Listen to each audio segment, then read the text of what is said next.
Good morning po sa ating lahat. Maayong buntag and praise God for giving us a wonderful day today. At tayo po ay magsisimula sa ating panambahan sa umagang ito. And I'm inviting everyone to please stand so that we can pray. Let's pray. Father in heaven, we thank you for giving us life, strength, sustaining us until this very hour, O God. It's only by your grace, Lord, that we have our whole being. This grace that is not cheap, O God, but costly. And we thank you, Lord, that you have saved us. Thank you for the blood. Thank you for redeeming us. And thank you for sustaining us, sanctifying us to be more like Christ, O God. Salamat po at patuloy po namin kayong ipinagmamalaki, ginagawang malaki sa aming mga buhay dahil po sa inyong kabutihan, at dahil po sa inyong mga biyayang ipinagkakaloob sa amin. Salamat po. At sa araw na ito, Panginoon, ikaw po ay aming sasambahin sa Espiritu at katotohanan dahil yun po ang inyong hinahangad at hinahanap sa inyong mga worshipers. Salamat po na tatanggapin niyo po ang aming mga buhay. Salamat na kami po ay pinatawad na ninyo sa aming mga kasalanan. At kung meron po man po, Panginoon, sin that is lurking inside our hearts, O God, akin pong itinadalangin, nawa, na i-reveal ninyo sa amin. At nawa, Panginoon, ipagsisihan namin ito, ihingi ng tawad sa inyo, at tunay na talikdan ang mga kasalanan ito. Tumungo kay Kristo Jesus at sa Kanya'y manampalataya at sumunod. Salamat po sa inyong salita na tunay at nagbibigay ng buhay. Tapat, nagsasabing sa lahat ng hihingi ng kapatawaran, ikaw po ay maaasahan magpapatawad sa amin. Panginoon, nawa ang aming pagsamba ay maging isang mabangong samyo sa inyong harapan sa umagang ito. At nawa, Panginoon, ay maipagkaloob namin ng buong buo ang aming oras, isipan, kalakasan at kaluluwa sa inyo lamang na aming Diyos. Patnubayan niyo po ang buhay ng inyong mga anak. Kahit na po ang mga patungo pa lang sa dakong ito, naway ingatan niyo po sila. Nawa, Panginoon, makiisa talaga kami. Tunay na magkaisa ang aming isipan at aming mga puso. Lahat ng mananampalataya ay magkaisa sa aming pagsamba ngayon sa inyo, o aming Hari at Tagapagligtas. Muli, Panginoon, sa inyo po ang lahat ng kadakilaan, pagpapasalamat at kapurihan at kaluwalhatian. Ngayon at magpakailanman sa pangalan ni Jesus. Amen. Amen. Amen.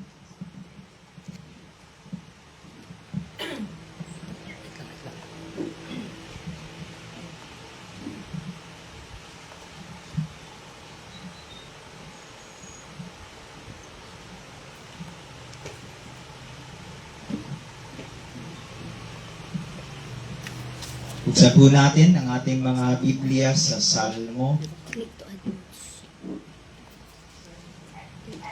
Kabanata 8, Psalm chapter 8, full chapter po ang babasahin natin ngayon. At gaya pa rin po ng dati, salitan po tayo.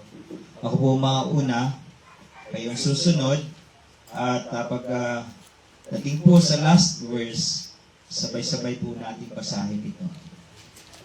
Psalm chapter 8, verse 1, O Lord, our Lord, how majestic is your name in all the earth. You have set your glory above the heavens. Out of the mouth of babies and infants, you have established strength because of your foes, to still the enemy and the avenger. When I look at your heavens, the work of your fingers, the moon and the stars which you have set in place. What is man that you are mindful of him, and the Son of Man that you care for him? Yet you have made him a little lower than the heavenly beings, and crowned him with glory and honor. You have given him dominion over the works of your hands. You have put all things under his feet.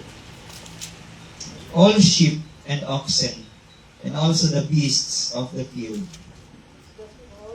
The birds of the heavens and the fish of the sea, whatever passes along the paths of the sea. Let us all read verse 9. O Lord, our Lord, how majestic is your name in all the earth.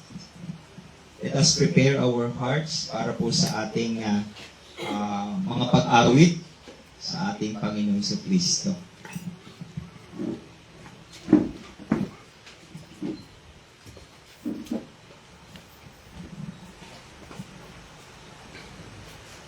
This morning, ang ating pong aawitin ay tumutukoy sa nature and character ng Diyos, sa kanyang kabanalan, kadakilaan, at kabutihan. Siya ang Diyos na hiwalay sa kasalanan. Diyos na soberano, walang kapantay na kabanalan, at karapat-dapat sa lahat ng papuri at pagsamba. So as we sing our songs today as a church, let us continue to know our holy God. Patuloy po natin kilalanin ang ating Diyos na ating sinasamba. And let us behold His glory. Let us remind ourselves through these songs that God is not holy because of what He does, but because of who He is. And let us declare that the God we serve is infinite, immutable, incomparable, self-sufficient, eternal, and sovereign. The scripture says, let them praise you, let them praise your great and awesome name. Holy is He. Exalt Yahweh, our God, and worship at the footstool of His seat. Holy is He. So atin pong awitin ang ating unang kanta, Holy, Holy, Holy.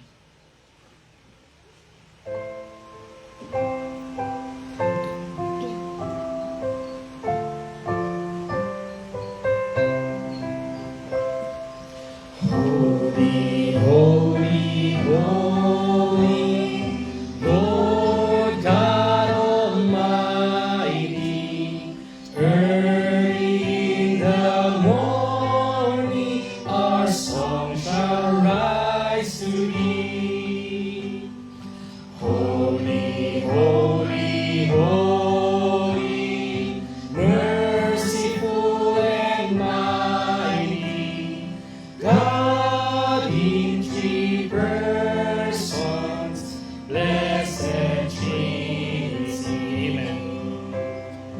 Holy, holy, holy, all the saints adore Thee, casting down their golden crowns around the glassy sea.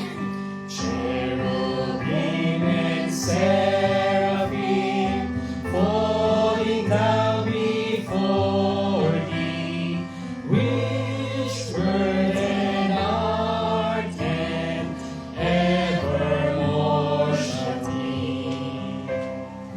Holy, holy, holy, though the darkness hide Thee, though the eyes of sinful men Thy glory may not see. Only Thou art holy, there is none beside Thee, perfect in power, in love.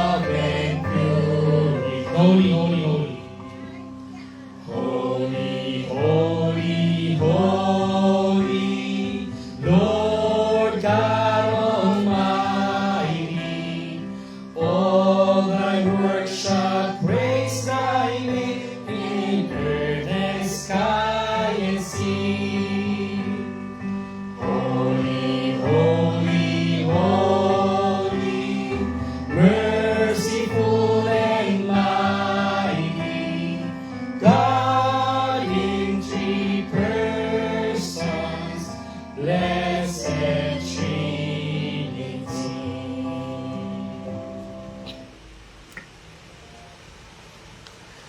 There is none holy like the Lord. So ating pong patuloy na awitan ng ating Diyos as we sing our second song, Who is like the Lord.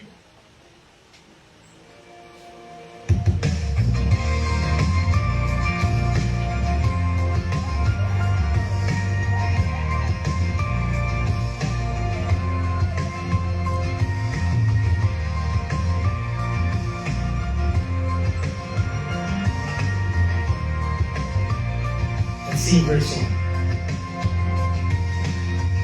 Saints and servants, hosts of heaven, all creation, praise the name of the Lord. Night and morning, sing His glory now and forevermore. Earthly kingdoms, all dominions, bow before Him, praise the name of the Lord. Not as holy, not as worthy, now and forevermore. Crowned with adoration, He is high above the nations. Who is like the Lord our God? Who is like the Lord our God?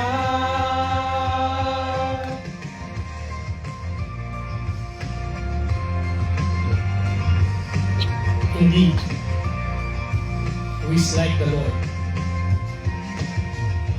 Our Lord Jesus bore our weakness to redeem us. Praise the name of the Lord.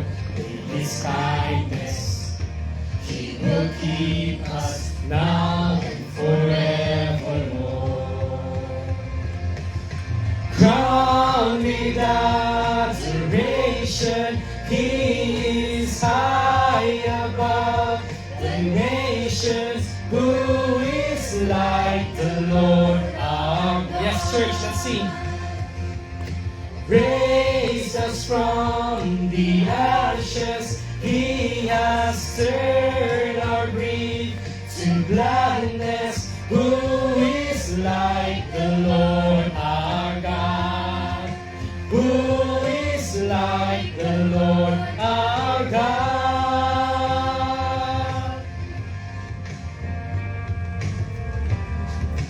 Who is like the Lord? There is no one like you, Lord.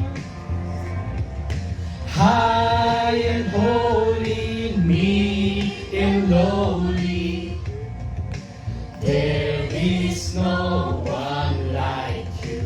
Our Messiah, here beside us.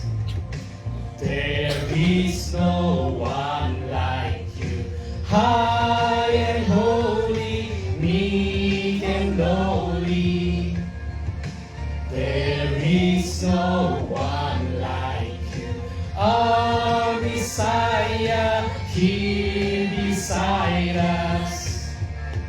There is no one like you. Glory adoration, He is high above the nations. Who is like the Lord our God? Yes. Raised us from the ashes, He has turned our grief to gladness. Who is like the Lord our God? Who is like the Lord our God? There is no one like our God. There is no one like our God. Amen. There is no one like you, Lord. You are holy, you are sovereign, and you are great. There is none like you.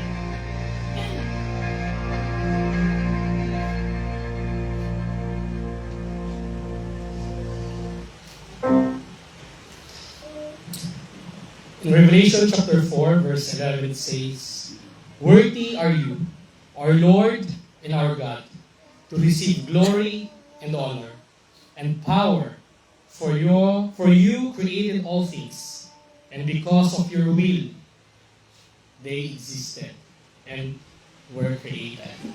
Let us sing our final song, "Behold our God."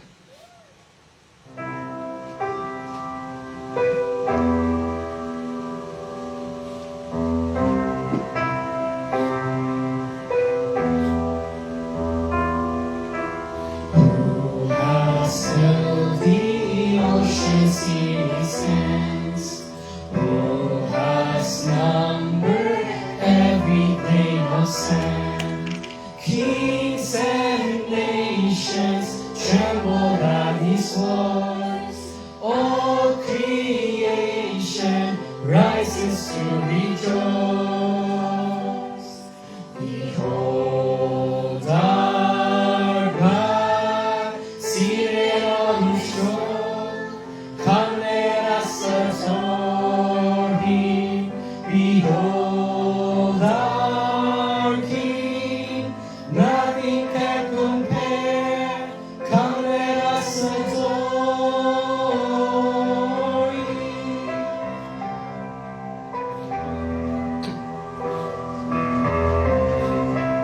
Verse 2. Who has given counsel to the Lord? Who can question any of his words? Who can teach the one who knows all things? Who can fathom all his wondrous deeds? Behold our God, seated on his throne. Come, let us adore him. Behold our King, nothing can compare. Come, let us adore him.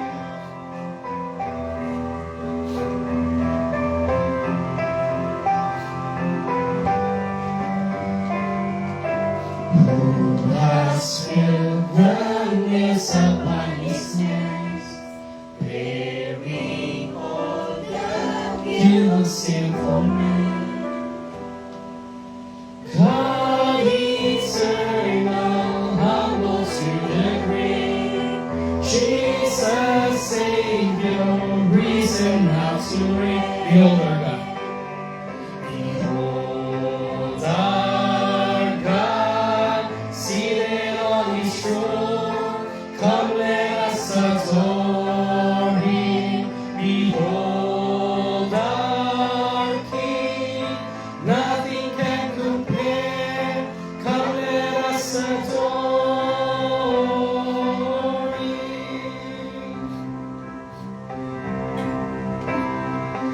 You will reign forever. You will reign forever.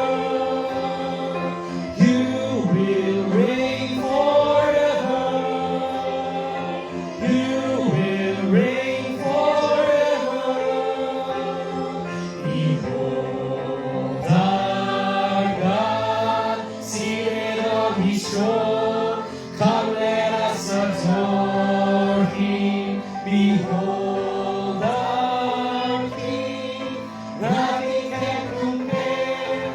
Come, let us adore.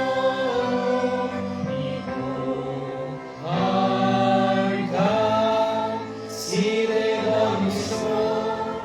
Come, let us adore him. Behold our King.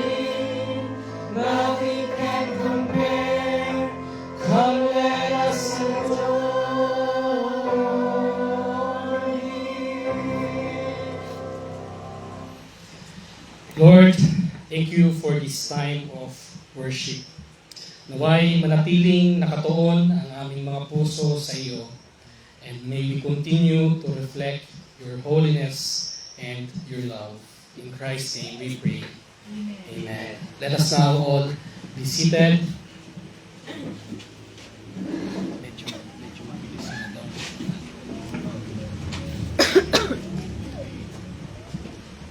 Let's pray for our offering.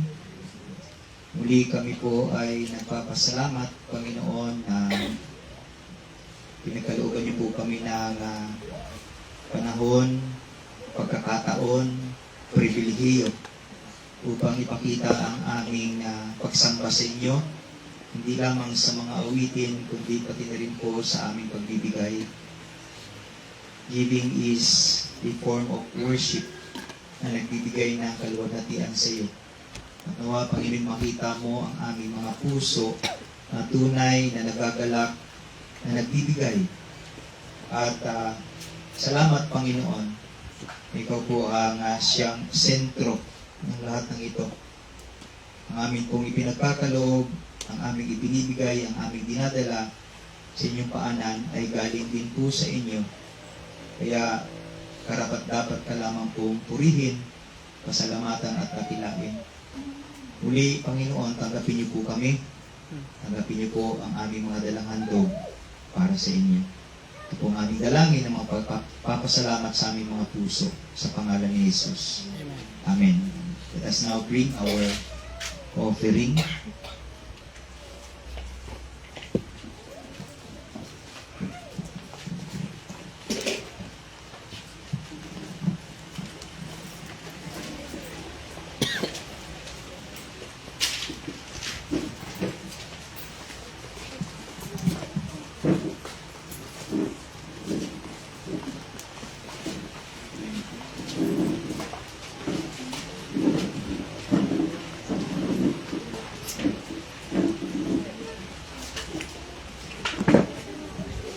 Meron po bang mga Biblia ang lahat? Kung wala po, pwede meron pa po tayong Bible sa loob yata, sa bahay. Pwede po. Sige lang, mag-test naman. Para meron tayong mahawakan at mabasa mamaya sa ating mensahe. Meron tayong nasusundan.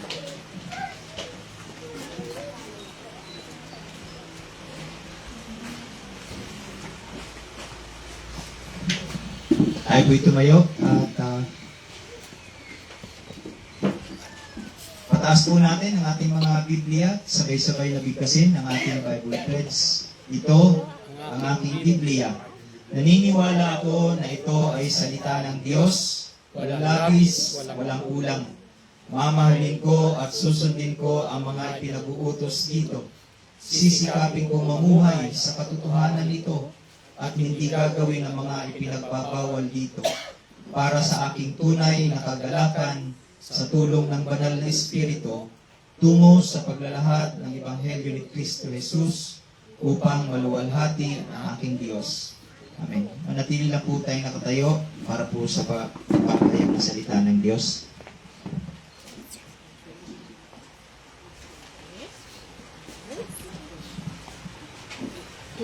Good morning once again. If you have your Bibles with you, samahan niyo po akong buksan sa sulat po ni Apostol Pablo sa 1 Corinthians chapter 1. At tayo po ay magsisimula sa verse 18 hanggang 31.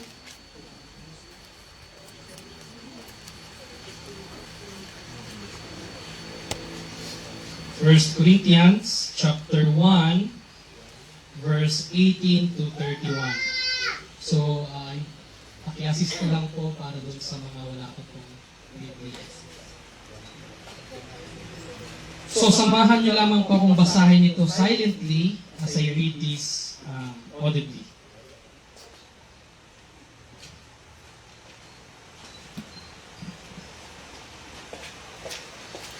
So, andyan na po kayo. Simulan po natin. For the word of the cross is foolishness to those who are perishing, but to us who are being saved, it is the power of God. For it is written, I will destroy the wisdom of the wise, and the cleverness of the clever I will set aside. Where is the wise man? Where is the scribe? Where is the debater of this age? Has not God made foolish the wisdom of the world? For since, in the wisdom of God, the world through its wisdom did not come to know God, God was well pleased through the foolishness of the message preached to those, or to save those who believe. For indeed Jews ask for signs, and Greeks search for wisdom. But we preach Christ crucified, to Jews a stumbling block, and to Gentiles foolishness. But to those who are the called, both Jews and Greeks, Christ, the power of God, and the wisdom of God. Because the foolishness of God is wiser than men, and the weakness of God is stronger than men. For consider your calling, brothers, that there were not many wise according to the flesh, not many mighty, not many noble. But God has chosen the foolish things of the world to shame the wise. And God has chosen the weak things of the world to shame the things which are strong. And the base things of the world and the despised God has chosen. The things that are not, so that He may abolish the things that are, so that no flesh may boast before God. But by His doing, you are in Christ Jesus, who became to us wisdom from God, and righteousness and sanctification and redemption, so that, just as it is written, let him who boasts, boast in the Lord. Let's pray.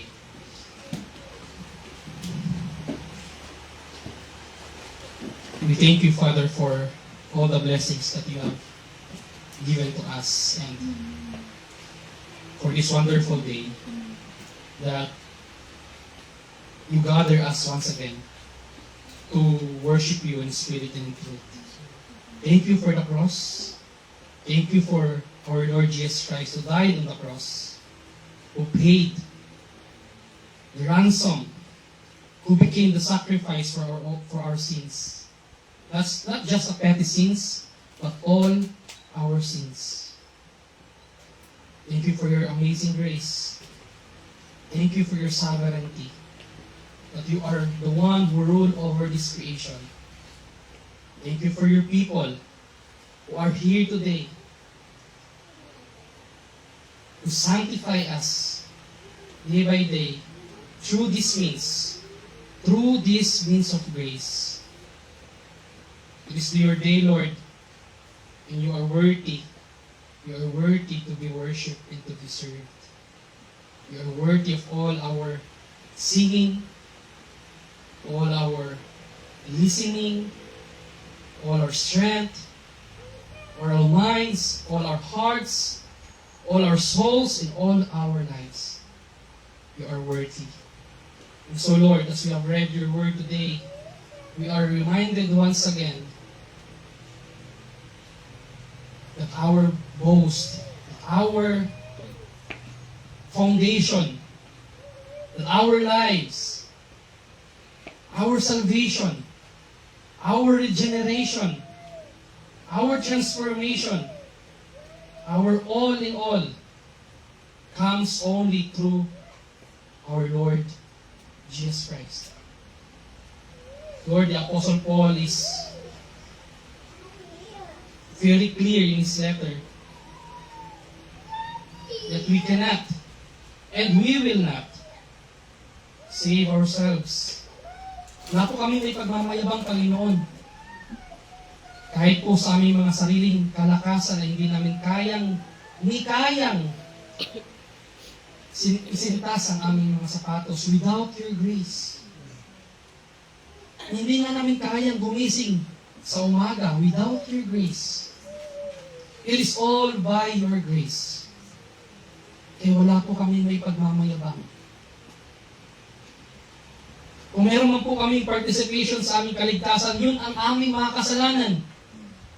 Ang aming mga kasalanan na inipresenta sa inyong harapan. At kami nagmumukhang foolish sa inyo because of our sins. But because you are good, because you are faithful, but because you are loving, because you are love, you are the definition of love. You are a good Father. You are the Prince of Peace. You are the Alpha and the Omega, the beginning and the end. You saved us. You gave us your Son. You gave us His precious gift of eternal life. And we have peace with you through this means of faith. Through our faith. So Lord, if there is anything na pwede namin ipagmayabang, ang may pagmamayabang lang po namin, Panginoon, ay ang cross.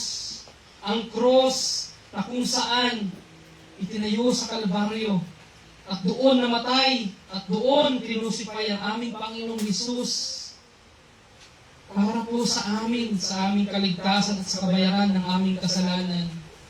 Kami po'y lubos na nagpapasalamat, Panginoon, dahil meron na kami ngayong kakayanan, meron na kami ngayong karapatan na lumapit sa inyo dahil may kapayapaan na kami sa inyo ngayon. Dahil kami na ay inyong inangkin bilang inyong mga anak at bilang heirs together with our Lord Jesus Christ. Salamat po, Panginoon, sa lahat po ng biyaya, spiritual blessings na inyo pong pinagkaloob sa amin nang sa gayon, ma-edify namin, ma-sanctify namin ang bawat isa. At salamat po sa banal na Espiritu na hindi po kami pinababayaan at iniingatan po kami sa araw-araw naming pamumuhay, na hindi po kami manangan o hindi po kami magpadala sa kahit anong tentasyon o bumalik sa pagiging alipin sa kasalanan. Because we consider ourselves slaves of righteousness. So Lord, whom do we serve? The question is, para kanino kami bumabangon? Para kanino kami naglilingkod? That's the greatest question. And praise God, praise be unto your name, because we can declare today, not only today, but all of our lives, we can declare that you are the one whom we serve. That you are the God we serve, who is holy, faithful, and just, but also compassionate, merciful, and gracious to us. Thank you, Lord, for giving us this life, the life na merong kaalaman sa inyong salita, buhay. Hindi lang buhay nandito sa mundo ito, kundi buhay na walang hanggan. Salamat, Panginoon, dahil kayo ay napakabuti at patuloy ninyong pinapakita ang inyong kabutihan sa amin. And as we hear your word today, I pray that you may bless your people. I pray na bigyan nyo ng receptive hearts and open minds. Sana mag-manifest ang sinasabi ng Apostle Pablo sa Philippians 4, that whatever is true, whatever is true, whether it's pure, holy, nameless, righteous, whatever is commendable, think such things. So Lord, ang amin lang iisipin ngayon, ang amin lang focusin ngayon, ang amin lang i-embrace, Panginoon, ay walang iba kundi ang inyong salita. So Lord, as we hear your word today, naway mas lalo pa namin makita ang glory at makita si Kristo sa inyong salita. At mas lalo pa namin i-embrace ang Ebanghelyo na inyo pong ipinagkaloob at ipinagkatiwala sa amin. Salamat po, Panginoon. sa inyong kabutihan at sa inyong pamamahal sa amin. We pray, in Jesus' name. Amen.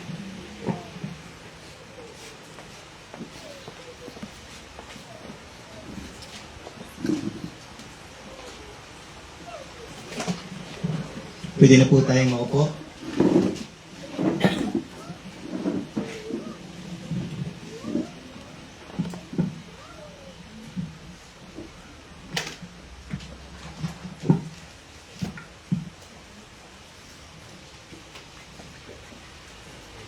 Uli, isang mapagpalang umaga sa atin.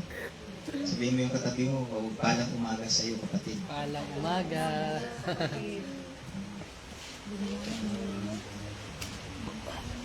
Tayo ay magpapatuloy sa ating pag-aaral sa Book of Romans.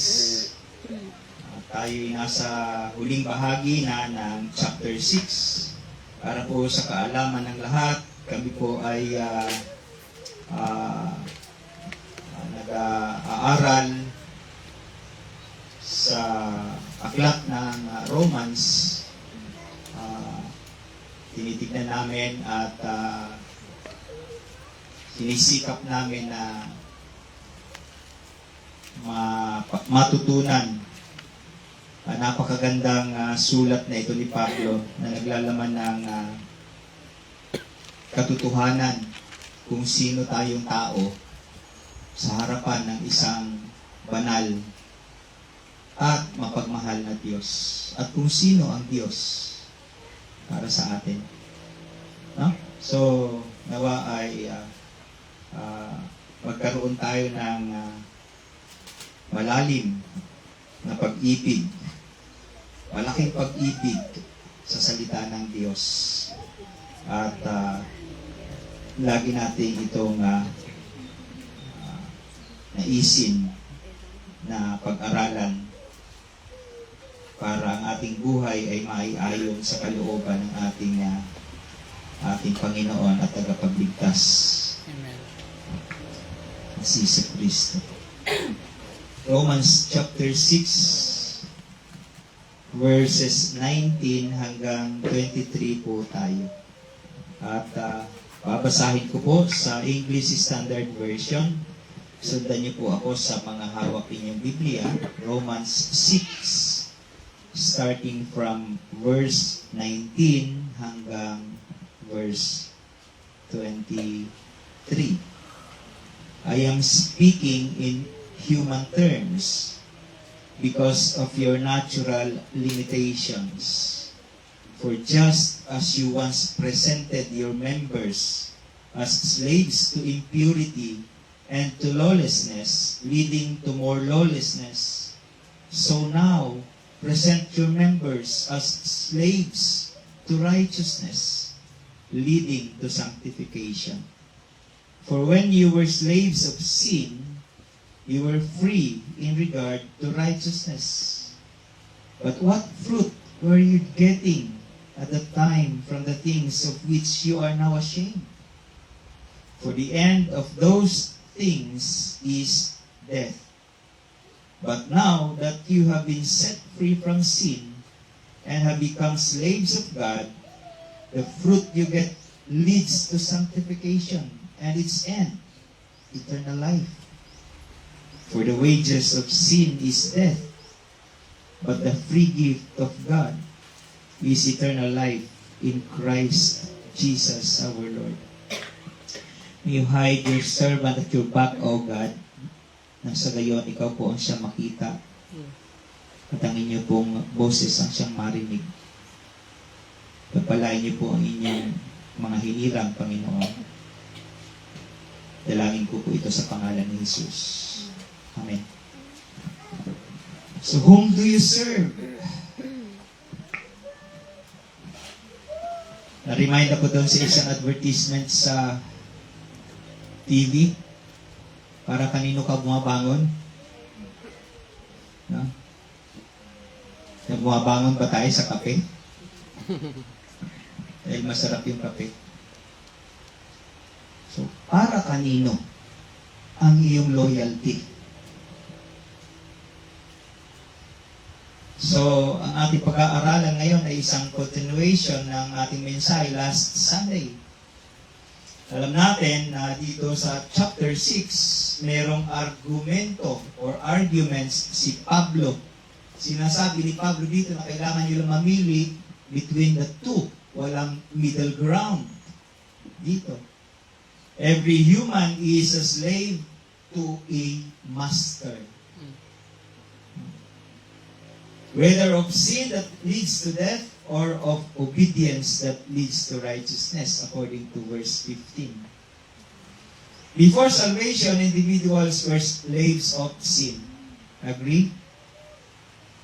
And free in regard to righteousness. Ibig sabihin ng free in regard to righteousness, walang righteousness sa tao. Before ng salvation, man is totally under the dominion of sin. Ang naghahari sa tao ay puro kasalanan. Kaya nga sa prayer kanina, the only contribution we have for our salvation is our sin. Dahil yun lang naman talaga ang kayang gawin ng tao. Ang magkasala, gumawa ng kasalanan. Lahat ng ginagawa ng tao before ng salvation ay pawang mga kasamaan at kasalanan na tunay na nakakahiya at nakakarimarin sa mata ng isang banal na Diyos. But after regeneration, through the gospel, believers are set free from sin and become enslaved to God. Free from sin and enslaved to God. And this is the miracle of regeneration. Ito yung milagro ng pagkasilang muli. Or sa Bisaya, pagkatao, pag-usap. No, ni milagro sa pagkatao, pag-usap.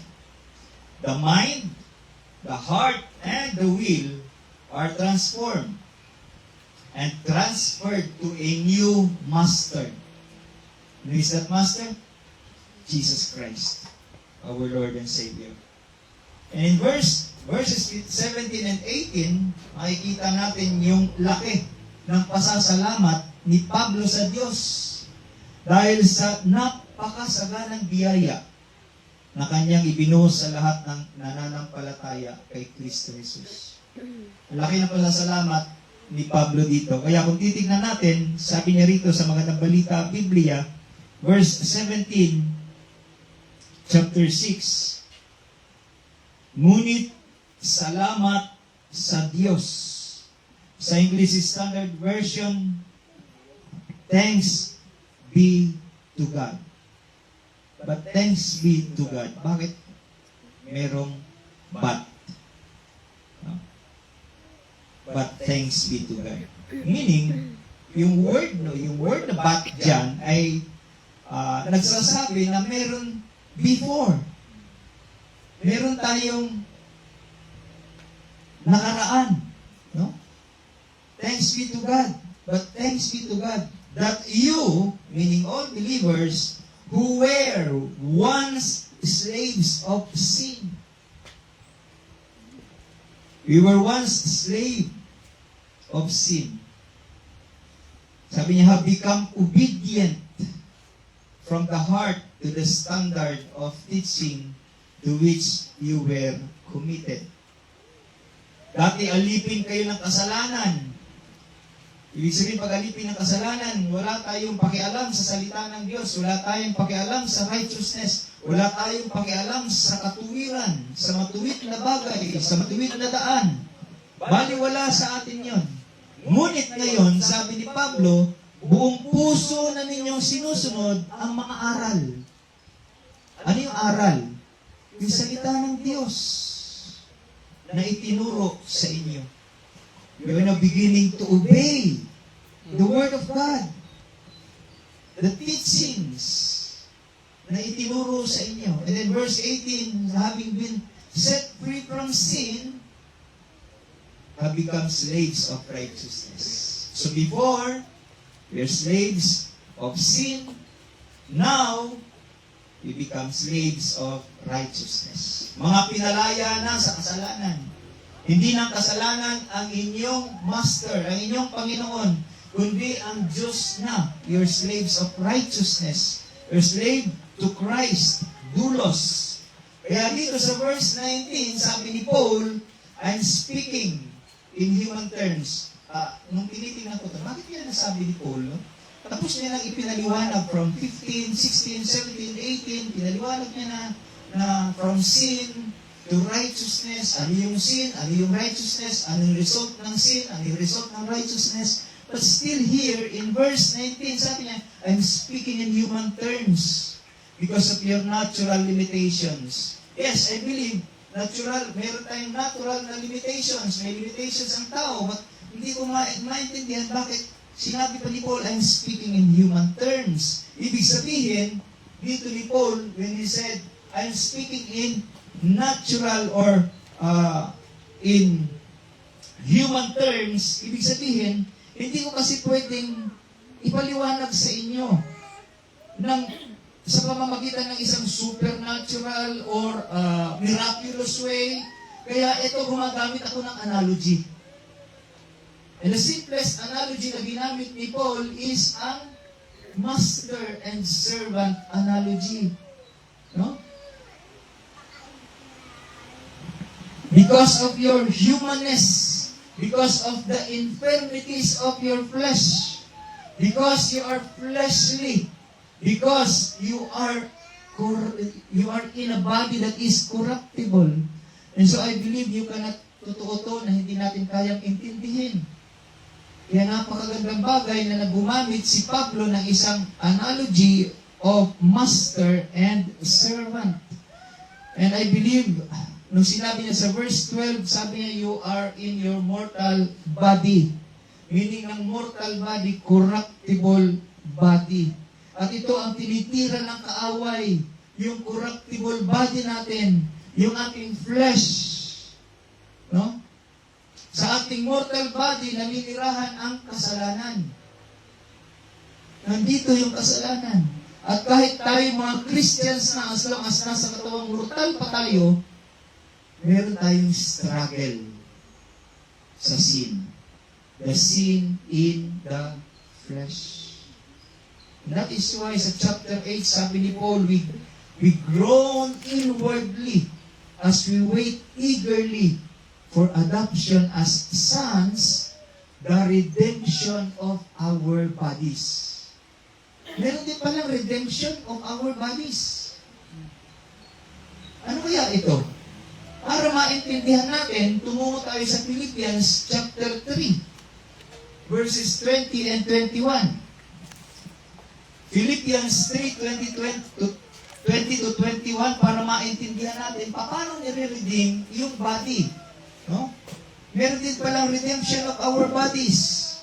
Sabi ni Paul sa Philippians 3, 20, 21, but our citizenship is in heaven. And from it, we await a Savior, the Lord Jesus Christ, who will transform our lowly body by the power that enables Him even to subject all things to Him. Jesus Christ will transform our lowly body. Yang lowly body dyan is this corruptible body.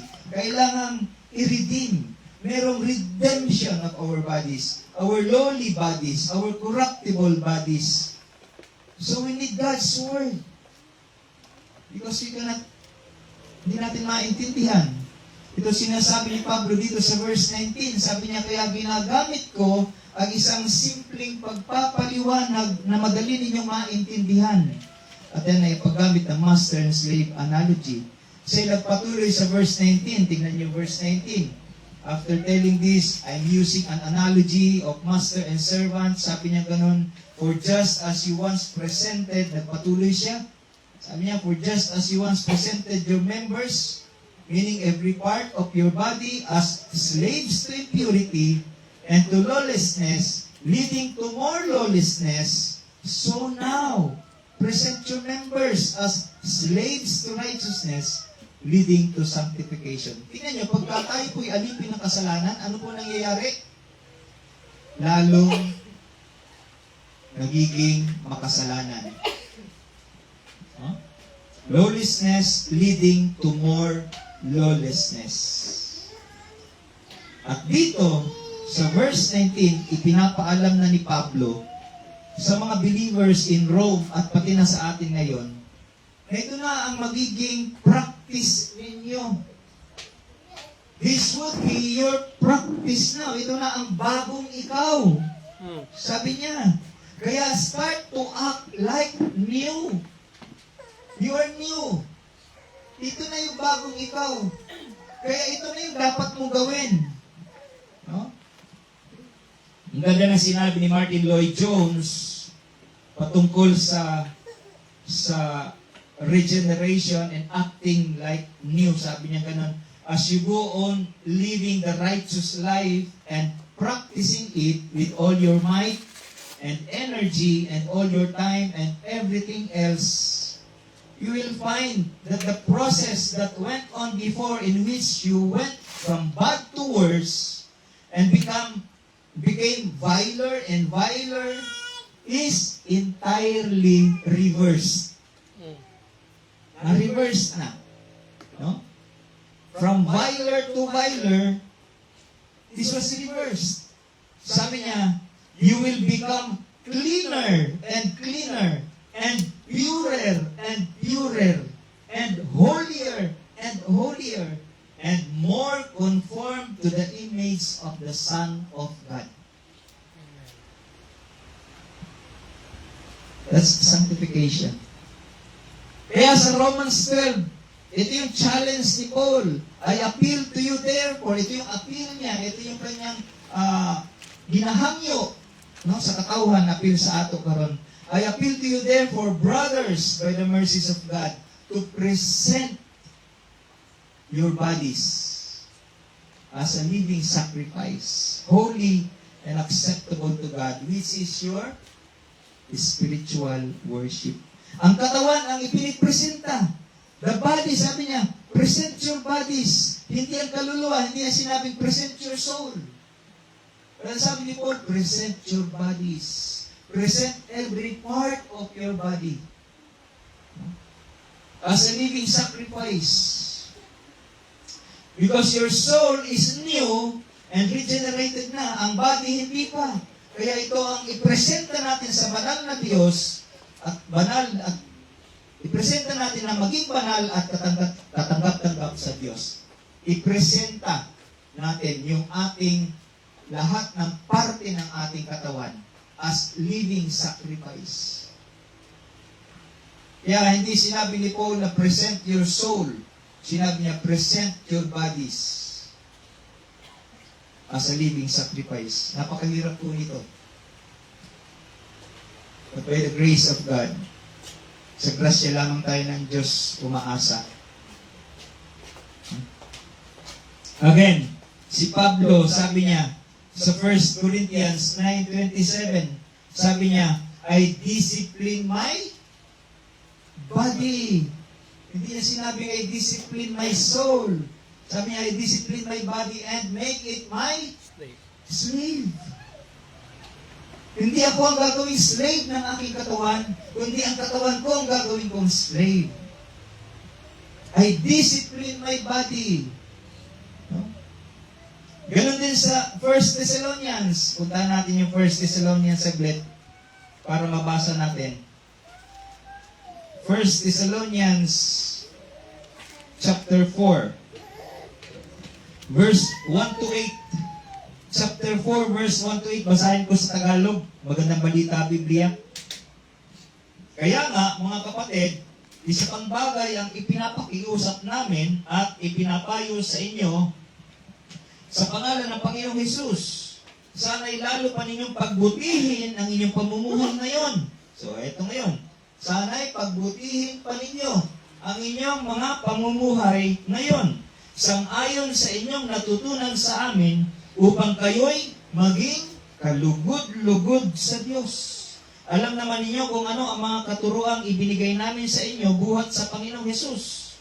Kalooban ng Diyos na kayo'y maging banal. Kalooban ng Diyos na kayo'y maging banal at lumayo sa lahat ng uri ng kahalayan.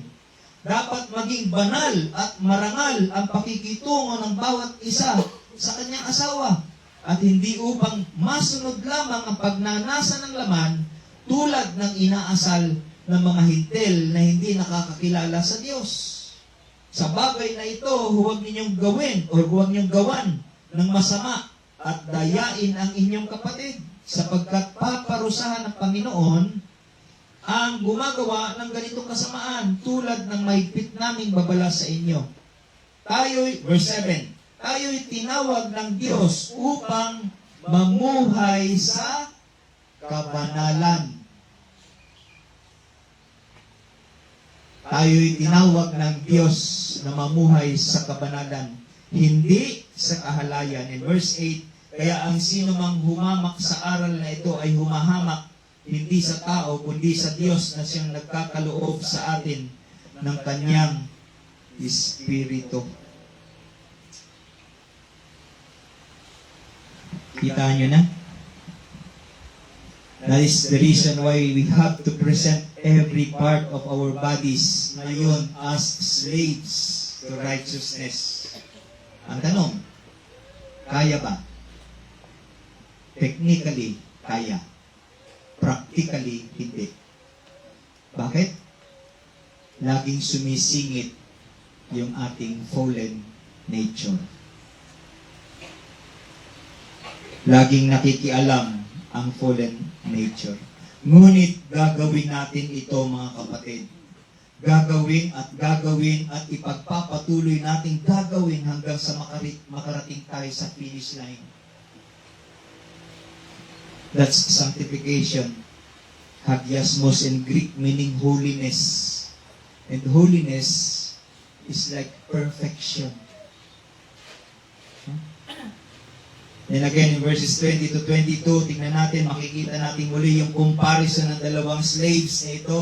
But this time with regard to their benefits or fruits or promises. Ano yung promise? Ano yung fruit ng pagiging slave of sin? At ano ang fruit o result ng pagiging slave of righteousness? Tignan nyo na, slave of obedience, slave to obedience, slave of righteousness, and then in verse 22, mababasa natin, slave of God. Slave to God. Mamaya. Verses 20 to 21 says, for when you were slaves of sin, you were free in regard to righteousness. But what fruit were you getting at that time from us? The things of which you are now ashamed.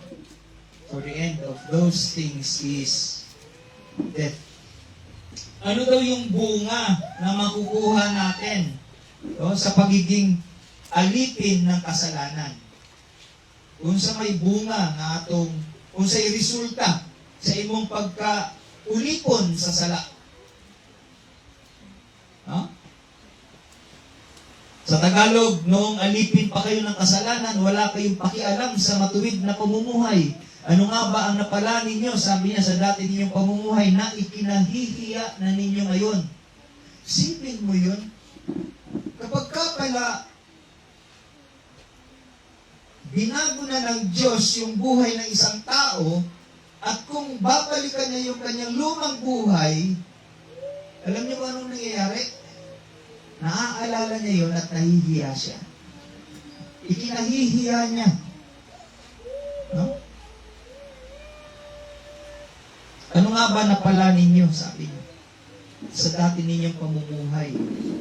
Totoo. Alam niyo po, kapag kalipin pa tayo ng kasalanan, wala tayong pakialam o responsibilidad sa pagiging matuwid o sa katuwiran o sa mga matuwid na bagay. Bakit? Kontrolado tayo ng kasalanan. Kasalanan ang namumuno, naglilid sa atin, at kasalanan ang pumupuno sa ating mga puso. Kasi sinasabi natin, anong righteous living?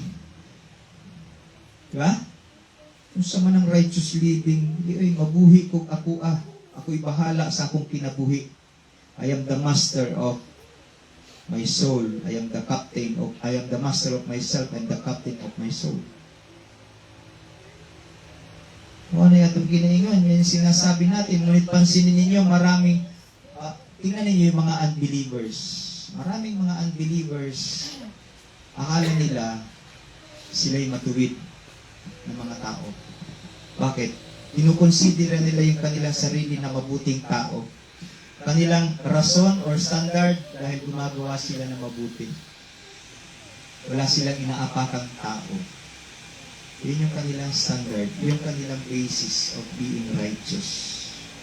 Ngunit sa standards ng Panginoong Diyos, baliwala ito. Hindi nga nakaabot sa laylayan ng standard ng Diyos.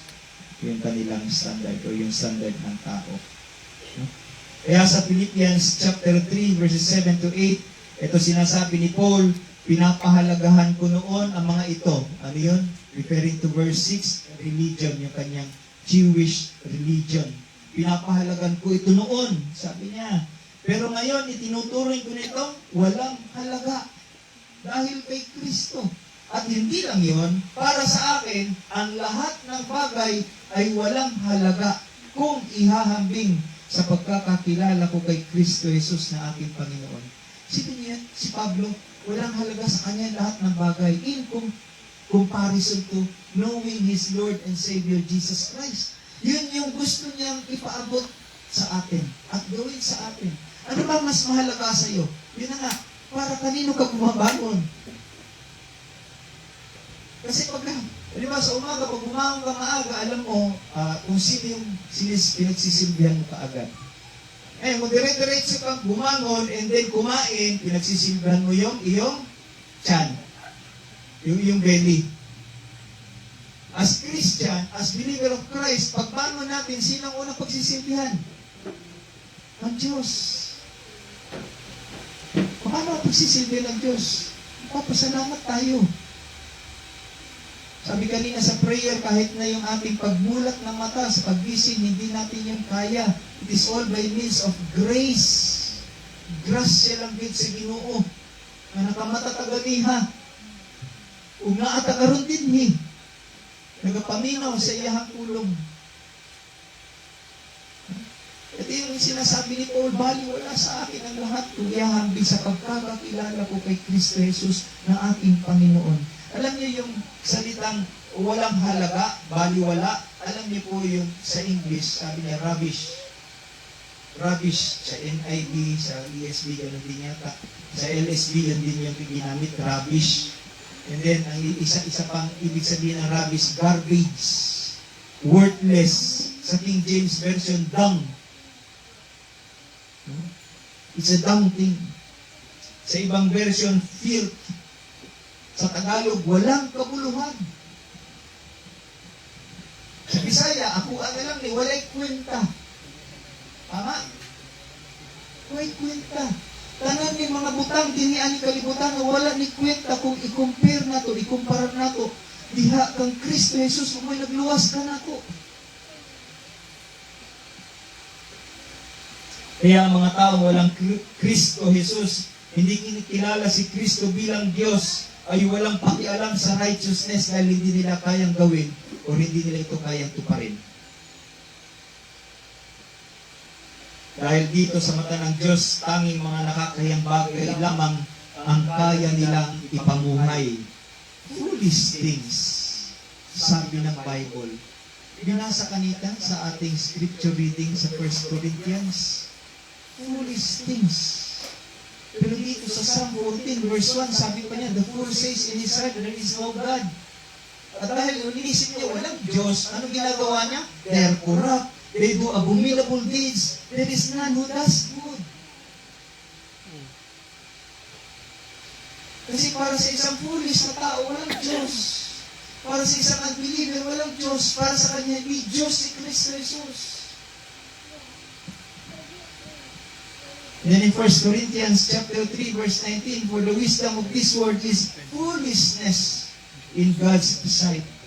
Wisdom of this world, yung kaalaman, yung knowledge. Sabi pa nila, knowledge is power. Okay, bahala kayo kung power yan. But for us Christians, the wisdom of this world is foolishness in God's sight, according to New International Version. Ang hindi totoong mananampalataya ni Kristo ay puro nakakahiyang gawain lamang ang kayang gawin. Ulit ko. At minsan sa ating mga buhay, tayo'y dumaan din sa ganitong sitwasyon. Tama? Kaya magpapatuloy pa rin ba tayo? Dumaan na tayo. Alam na natin yun. Diba? Sa lahat ng dumaan na, doon sa nakakahiyang mga gawain na yun, magpapatuloy pa rin ba tayo? Magpapatuloy pa ba kayo? By no means. May ginawa ito. Sabi niya in Greek, God forbid. Nakakahiya sa Diyos. Alam niyo, kapag iniisip ko yung past life ko nung hindi pa ako nakakakilala kay Kristo Jesus, yung lumang buhay ko, hindi pa ako reconciled to God, nahihiya ako sa sarili ko, higit sa lahat, nahihiya ako sa Kanya, sa Diyos. But thanks be to God, na-reconcile ako sa Diyos through Jesus Christ, my Lord. He has reconciled me to God. Christ reconciled me to God. Sabi ni John Calvin, as soon as the godly begin to be enlightened by the Spirit of Christ and the preaching of the gospel, they freely acknowledge that the whole of their past life, which they lived without Christ, is worthy of condemnation. So far from trying to excuse it, they are in fact ashamed of themselves. Indeed, they go farther and continually bear this disgrace in mind, so that the shame of it make them more truly and willingly humble before God. Alam niyo, may purpose yung pinapaalala sa atin yung mga nakakahiyang ginawa natin in past life. Why? So that mas lalo tayong mahiya sa Diyos at mas lalo tayong lumapit sa Diyos, mag-humble down sa Kanya. Diba? And willingly humble before God. Kayo, meron ba kayong past na kung titingnan nyo muli sa inyong mga alaala, nahihiya kayo? Meron ba? Aminin. Di ba, tinatanong natin yung sarili natin ngayon, bakit ko nagawa yung pagkakamali na yun? Bakit ko nagawa yung nakakahiyang bagay na yun? And then that will humble us down, bring us to our knees, repent of it. Di ba? Sinasabi natin sa Panginoon, Lord, patawarin niyo po ako. Pasaylo ako, Ginoo, nahimo na ako ito. Makauulaw nga butang. Saan ang makauulaw nga butang? Pornography. Mga magazine, nasa inyong mga cellphones. Young people, you are free to scratch out your cellphones. Ano ba ang nakikita dyan? Ano yung nasa isip natin? Ano yung nasa isip ninyo? Ano yung isip mo towards the opposite sex? I am not excused to that. Sa akong karaang kinabuhi, maupo na akong huna-huna, mautong maulaw ko sa Diyos.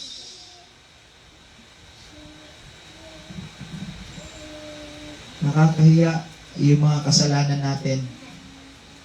But praise God, thanks be to God. He has transferred us from the domain of sin to the light in the kingdom of God through our Lord Jesus Christ. At saan ka dadali na nakakahiyang kasalanan na yung nagawa? Diba sabi niya sa kamatayan? Kung titignan natin yung last words, the end of those things is what? Death. Diba?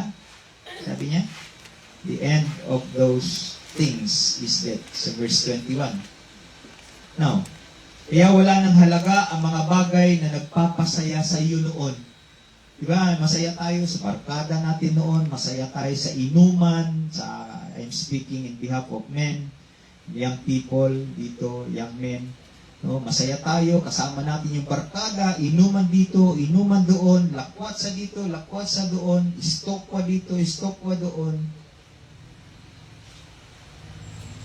Yun yung ating buhay noon. No?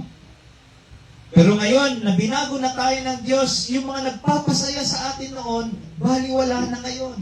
Wala nang halaga yung mga yon. Mga bagay ng mundong ito dahil ang kagalakan natin ay na kay Kristo na. Amen? Our joy is in Christ. Christ is our joy. Christ is all in all para sa atin. Si Kristo na ngayon ang bago mong amo. Verse 22, basahin natin. But now that you have been set free from sin and have become slaves of God, the fruit you get leads to sanctification, and its end, eternal life. As I've said before, sabi ko, dito comparison na to, from 20 to 22, comparison ito ng dalawang slaves, ng dalawang masters natin noon, but this is with regards fully to the fruit. Ano yung fruit? Ano yung result? Kanina nang sinabi natin, as your master was sin before, ang fruit nun, dinadala ka, it leads to what? Death. But now that your master is righteousness, now that your master is Jesus Christ, ano yung end point nito? Eternal life.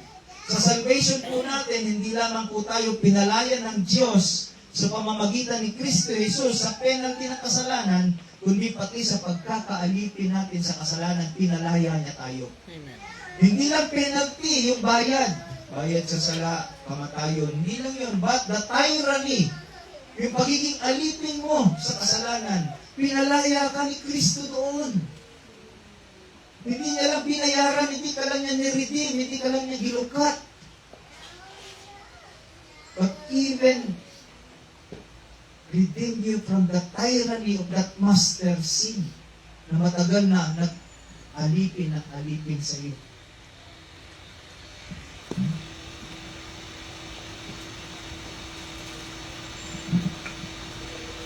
Naniniwala ako na kung totoo ka ngang niligtas ng Diyos, isa ka ng bagong nilikha. 2 Corinthians 5:17. Meron ba may life verse dito? Katulad ko. Ha? Sino man na kay Kristo, bago na siyang creation. The old has gone, the new has come. Behold, the new has come. So kung totoo ka ngang niligtas ng Diyos, isa ka ng bagong nilikha, at ang holiness will be surely seen in your life. Yung banal na pamumuhay, makikita na sa inyo. You begin to comprehend that God is holy, holy, holy. Gaya ng ating kinanta kanina. Holy, holy, holy. Alam mo na yun. That God is holy. Alam niyo po yung holy, holy, holy? Ay, awit ng mga anghel sa langit para kay Kristo Jesus. That's His most glorious attribute. Holy, holy, holy. Hindi lamang po walang silbi ang 3 times na inulit-ulit. May silbi po yan. Nung sinabi ni Apostle Peter, but as He who called you is holy, who called you? God. He is holy. You also, sabi ni Apostle Peter, be holy in all your conduct, since it is written, you shall be holy, for I am holy. So mga kapatid, mga kaibigan, merong command sa atin to live a holy life.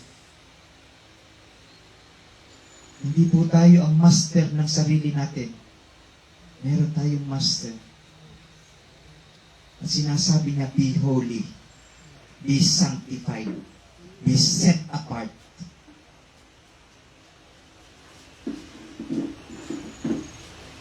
We can be like Christ when we walk in holiness. Sabi nila, oh, dilit na to, kaya na magkinabuhi kasama kang Kristo. Hindi po totoo yun. When we live a holy life, we are like Christ. That is the sanctified life.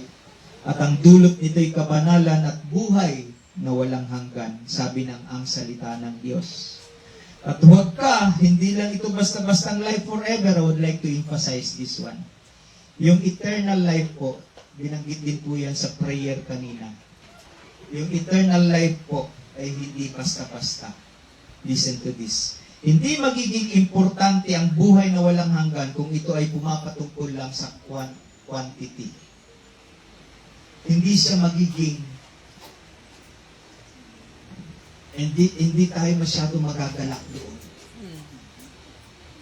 Kung it will just mean quantity. Yung forever is quantity. Meaning unlimited life. But kung yan lang, unlimited life, so what?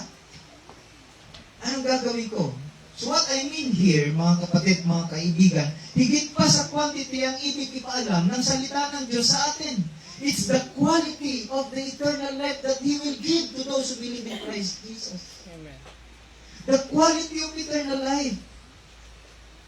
Kaya kung babasahin natin yung revelation nandun, wala na paghilak, wala na problema, wala na dulom, wala na kangit-ngit, wala na kagutom, wala na away, wala na tanan ang mga negative. Kung sila ang mga nindot na butang, that's the quality of that eternal life that Jesus Christ will give us. Kung mutuo ka sa iya, mag-repent ka sa imong sala, ug musalig ka kang Kristo Jesus as your Lord and Savior. Higit pa sa quantity, ulitin ko po, higit pa sa quantity ang ibig ipaalam ng salita ng Diyos sa atin. It's the quality of the eternal life na tatanggapin mo. Bakit ko nasabing quality eternal life? Dahil ito ay mula sa Diyos, galing sa Diyos. At ano ba tingin mo sa Diyos? Siya nagbigay ng eternal life. And that is why this eternal life is not just forever, but this is a quality forever life.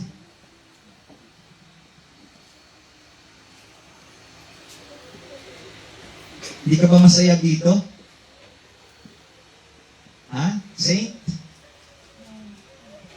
Hindi ka ba masaya na aside from quantity, quality pa yung eternal life na ibibigay niya?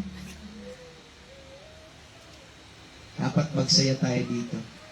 Verse 23. Alam niyo po yung punto ko po dito, nakapalog dito sa 20, 21, 22, and 23. Bakit? Laki po ng impact sa buhay ko. Ito mga verses na to. And verse 23.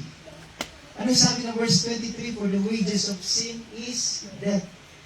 But, minsan, ang memory verse natin sabihin, for the wages of sin is death, but the gift of God, hanggang gift of God. But look at it. This is not just a simple gift of God, but this is a free gift of God. The eternal life is a free gift of God. In Christ Jesus our Lord. Napaka-common ng verse na ito na kahit bata ginagawang memory verse to. Diba? Common na ba to? Pag sinabing Romans 6:23, kabalo tayo. Romans 3:23, ano niya?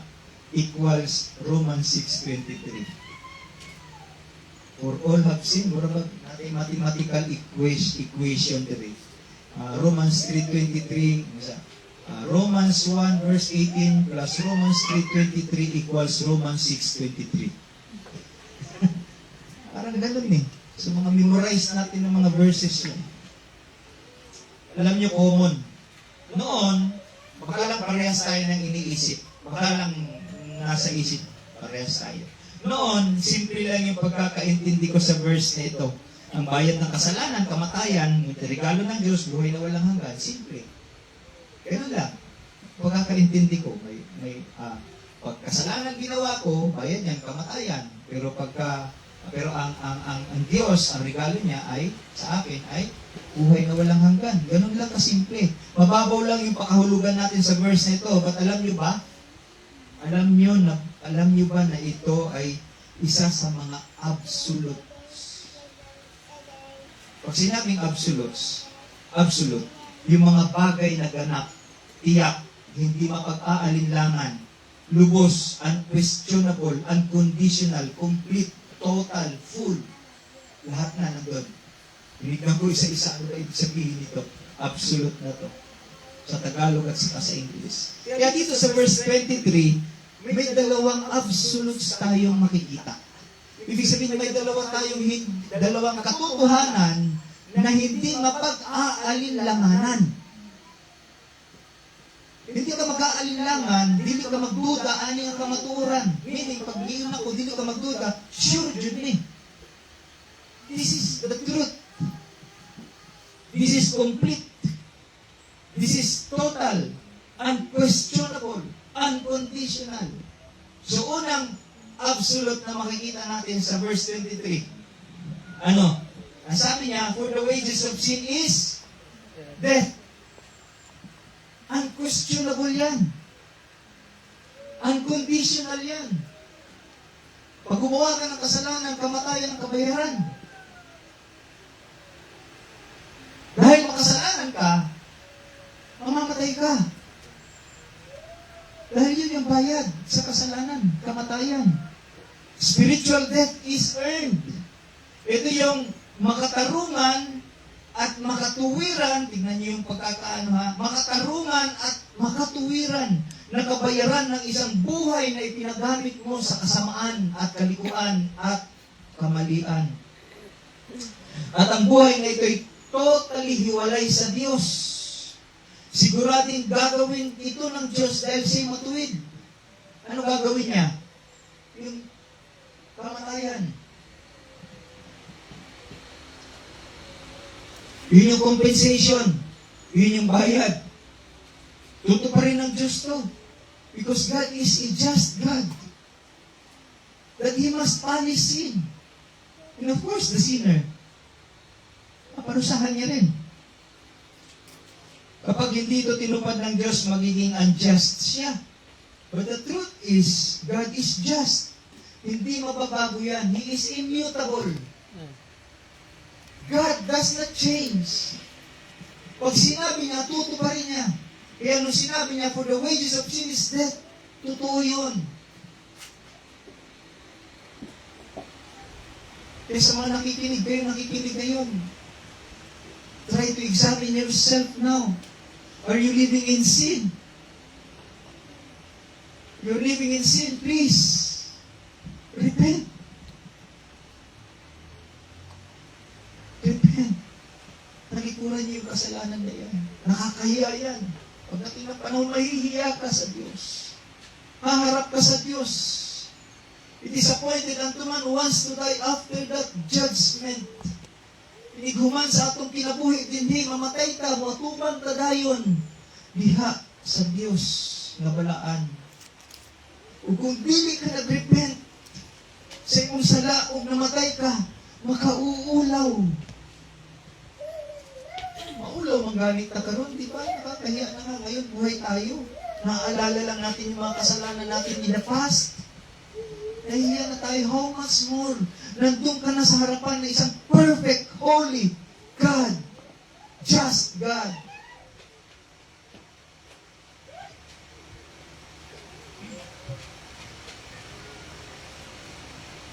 God is just. God is immutable. He doesn't change. Kaya nga kawawa yung mga umaasang sila'y maliligtas, patatawarin sa kanilang kasalanan, kahit na wala si Kristo sa kanilang mga buhay. Ang dami nito. Naniniwala silang ligtas sila kahit wala silang relasyon kay Jesus Christ. Nakakaawa sila. Second absolute. The gift of God is eternal life. The gift of God is eternal life. Ano po kaibahan dito sa unang absolute? Ang laki. Unang-unang makikita natin dyan. Sabi niya, the free gift of God is eternal life in Christ Jesus. Meaning, hindi siya bayad. Hindi siya kabayaran. This is a free gift. Libreng kaloob, sabi na magandang balita, Biblia. Hindi po natin kayang bayaran ang Diyos. Walang halaga ang ginto, pilak, o salapi. Pera mo sa Diyos.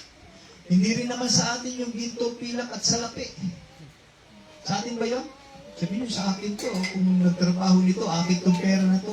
Who gave you the ability to do or to produce wealth? Di ba ang Diyos? Ang Diyos ang nagbigay sa atin ng abilidad, ng kalakasan, ng buhay. Kaya tayo nagkaka-income. Kaya tayo may sahod. Kaya tayo may sweldo. Kaya tayo may allowance.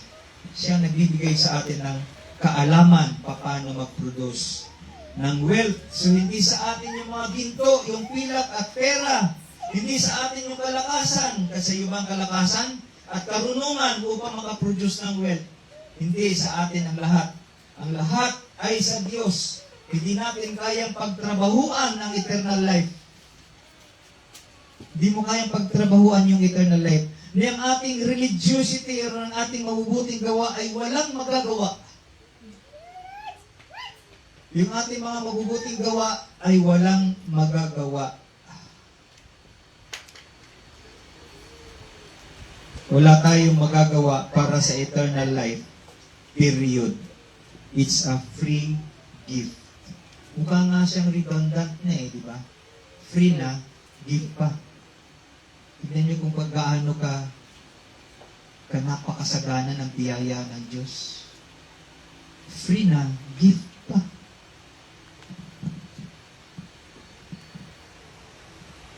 Ngayon, kung ang tanong mo is ganito, Pastor, paano ko po ito matatanggap? Paano ko matatanggap yung free gift of eternal life na to? Paano? Paano? Is that your question? Na?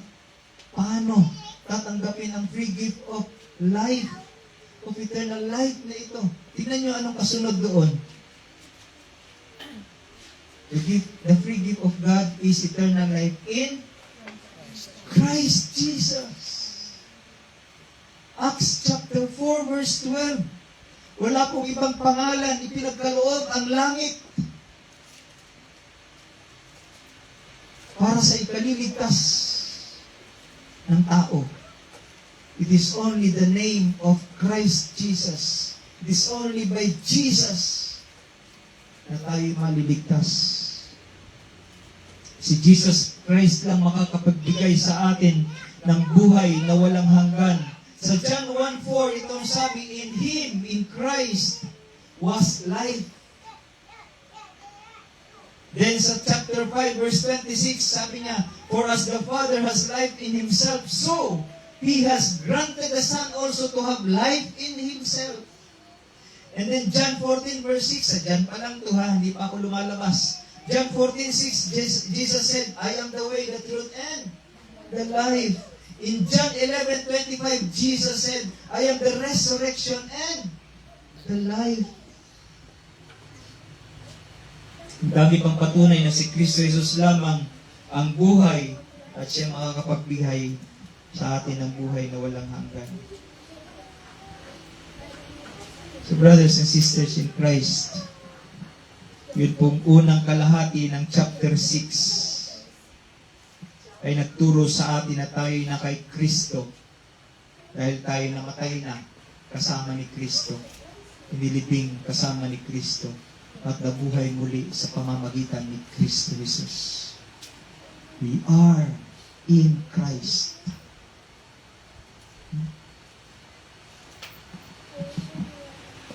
At ngayon ay lumalakad na sa bagong buhay na kaloob ni Kristo. Kay Kristo lahat. Si Jesus Christ lang. Sa pangalawang kalahati ng chapter, from 15 to 23, itinuro naman niya sa atin, tayo'y mga alipin na ng bagong master natin. At yan ay si Kristo.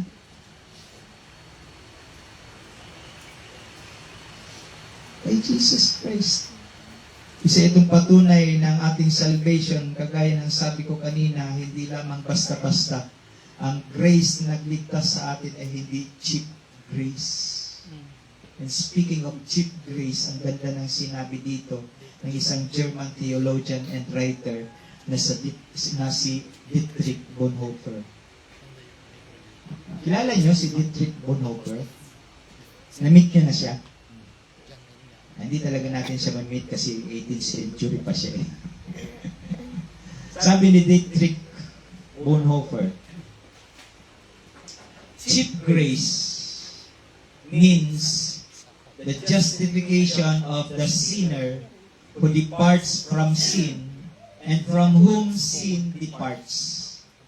Cheap grace is not the kind of forgiveness of sin which frees us from the toils of sin. Cheap grace is grace without discipleship. Grace without the cross. Grace without Jesus Christ. Yun yung cheap grace. At hindi yun yung nag-save sa atin. Ang nag-save sa atin na grace is costly grace. Why? Ang ganda. His blood was the payment. His life was the cost. Kaninong blood?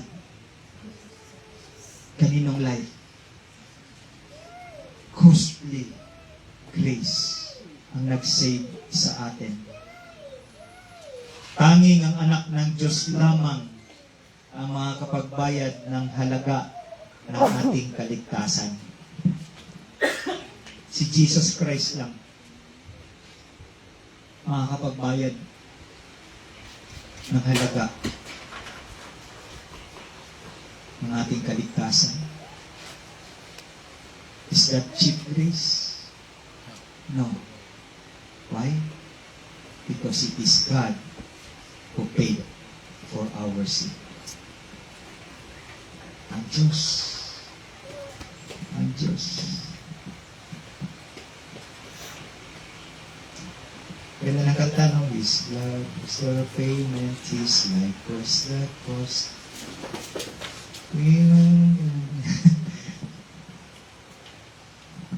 Kalimutan ko na yung lyrics. Hindi ko tanging ang anak ng Diyos lamang makakapagbayad ng halaga ng kaligtasan. Ngunit, may malaking ngunit, tinatawag niya ang kanyang mga disciples. Are you a believer of Christ? Are you a Christian? You are a disciple of Christ. At tinatawag ka niya ngayon to pay the cost of discipleship. To pay the cost of discipleship. Kaya nga sabi ni Kristo, ni Jesus Christ sa Matthew 16:24 to 25. Look at your Bible. Lista nyo to sa notes nyo. Matthew 16:24 to 25. Mamaya, tignan ko sa sa English Standard Version.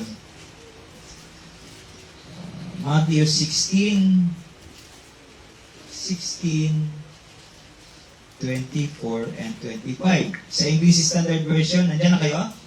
Sabi niya rito, then Jesus told His disciples, if anyone would come after me, ano daw?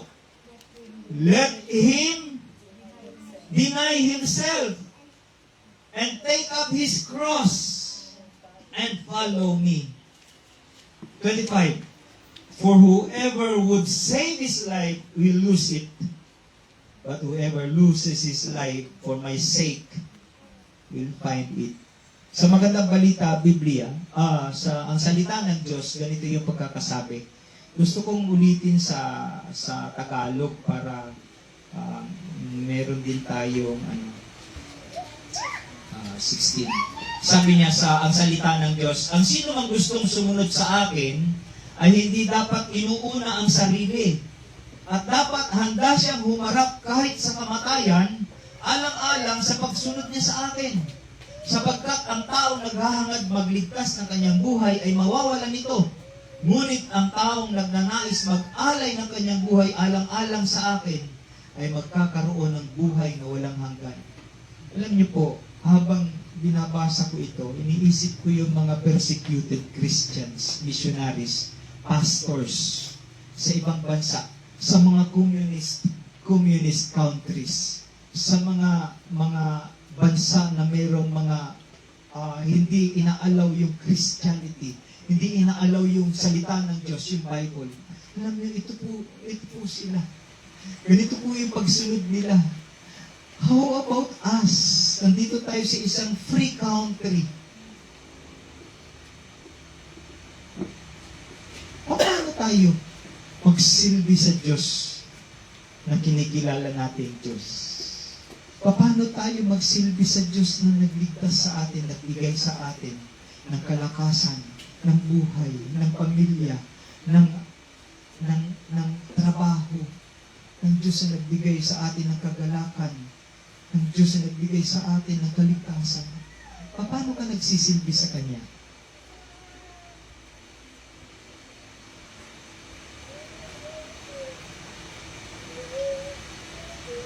Gusto ko rin basahin sa Magandang Balita, Biblia. Alam niyo po, ito po yung mga Bible na ginagamit ko. 16:24-25. Sinabi ni Jesus sa kanyang mga alagad, sino mang nagnanais sumunod sa akin ay kailangang itakwil ang kanyang sarili. Sabi niya dito sa ang salita ng Diyos, hindi inuuna ang sarili. Dito sa Magandang Balita, Biblia, itakwil mo yung sarili mo, deny yourself. Sa English Standard Version. Sino mang nagnanais sumunod sa akin, kailangan itakwil ang kanyang sarili, pasanin ang kanyang cross at sumunod sa akin. Ang naghahangad na magligtas ng kanyang buhay ay mawawalan nito, ngunit ang mawalan ng kanyang buhay, alang-alang sa akin, kay Christ Jesus, ay magkakamit nito.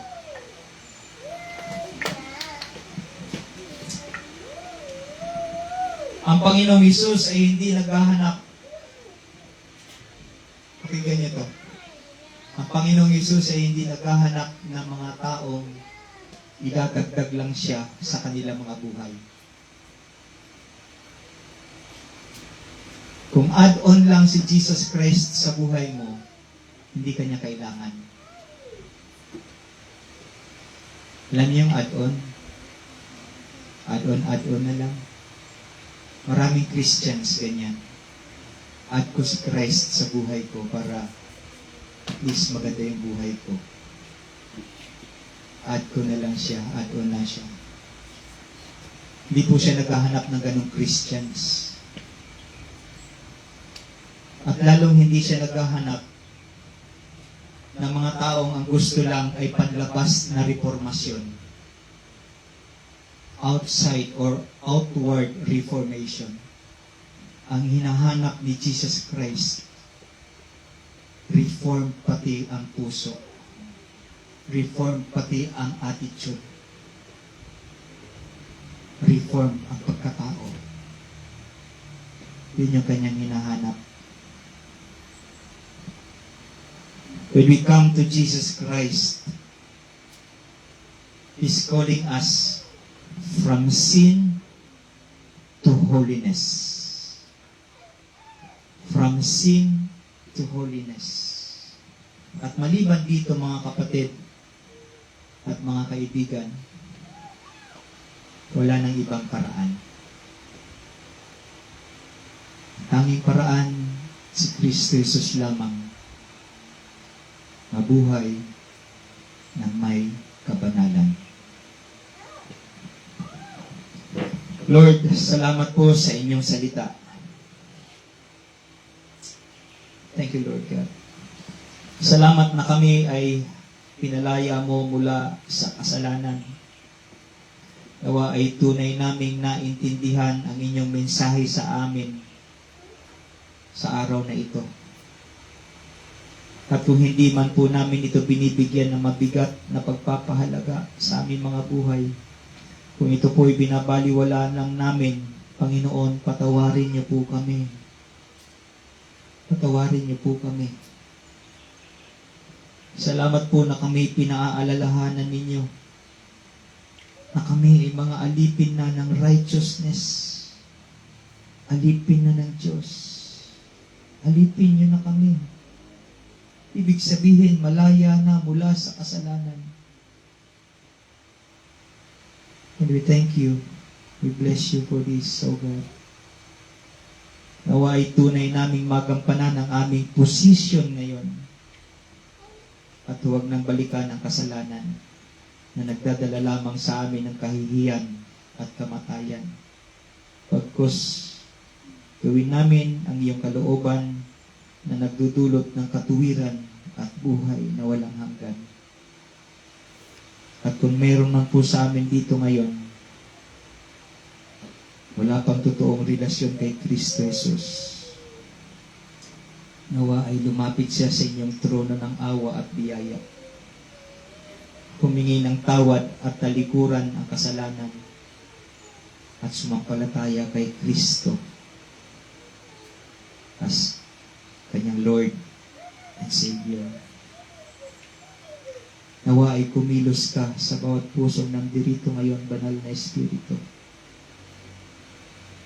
na malaman namin ang kahalagahan ng tunay na kalayaan at magalak kami sa kalayaan na iyan. Pag-isahin niyo po ang aming mga isipan, ang aming mga puso. Tunay ka naming mapapurihan, madakila at maluwalhati ngayon at magpakailanman. Ito ang aming dalangin sa pangalan ni Jesus. Amen. Let us all stand. Tayo po'y tumayo.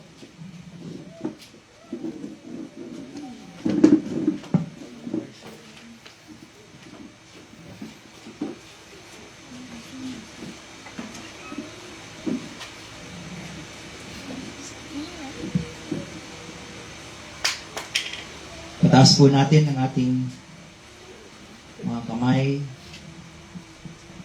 sa Kanya na makakagawa ng higit pa kaysa maaari nating hilingin at isipin sa pamamagitan ng Kanyang kapangyarihang kumikilos sa atin. Sa Kanya nawa ang kaluwalhatian sa pamamagitan ng Iglesia at ni Kristo Jesus sa lahat ng salinlahi magpakailanman. Ang lahat ay magsabi ng Amen. Amen. Amen. Praise and glory to the Father. Praise and glory to the Son. Praise and glory to the Spirit. Ever three and ever one. Praise and glory to the Father. Praise and glory to the Son. Praise and glory to the Spirit. Ever three and ever one. God bless us all. Magandang tanghali po sa ating lahat. Tayo po ay magpo-proceed sa ating small group. Small group tayo. Youth kay